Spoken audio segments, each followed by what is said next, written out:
Thomson Bible, Genesis chapter 2. Thus were finished the heaven and the earth, and all the arrangement of them. And God finished on the 6th day these his works which he made. And on the 7th day he desisted from all these works of his which he made. And God blessed the 7th day and hallowed it, because on it he rested from all these works of his which God had taken occasion to make. This is the genealogy of heaven and earth, when they were made, on the day when the Lord God had made the heaven and the earth, and all the verdure of the field, before it was on the earth, and every herb of the field, before it sprang up. For God had not rained on the earth, nor was there a man to till it. But a fountain ascended out of the earth and watered the whole face of the ground. Then God formed the man, dust from the earth, and breathed upon his face a breath of life, and the man became a living soul. And God planted a garden in Eden towards the east, and placed there the man whom he had made.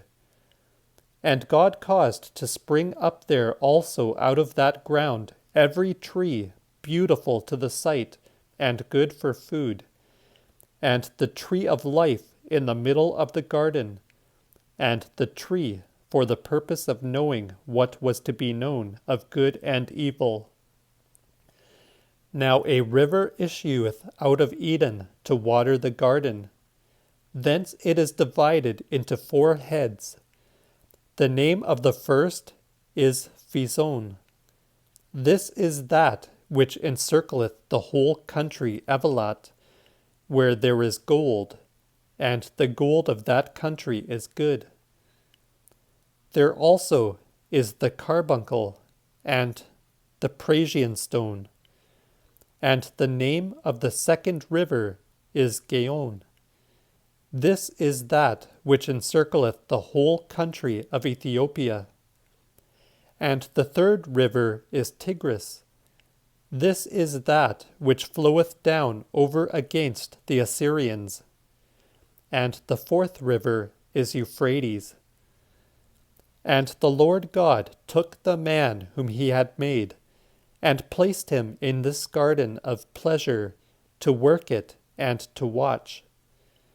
And the Lord God gave a charge to Adam, saying, Of every tree which is in the garden for food, thou mightest have eaten.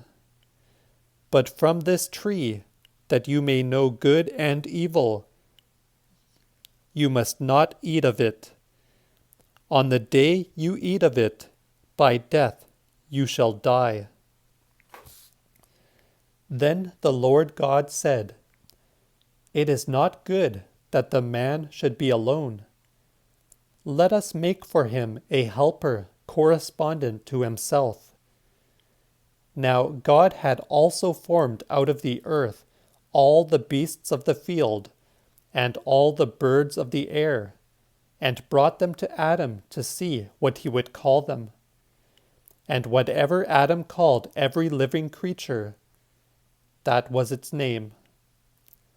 So Adam gave names to all the cattle, and to all the fowls of the air, and to all the wild beasts of the field. But for Adam there was not found a helper like himself. Then God brought an ecstasy upon Adam, and caused him to sleep, and took one of his ribs, and filled up flesh instead thereof. And God built up the rib, which he took from Adam, into a woman, and brought her to Adam. And Adam said, This now is bone of my bones, and flesh of my flesh. Let her be called woman, because she was taken out of her man. Therefore a man is to leave his father and his mother, and cleave to his wife, and they two shall be one flesh.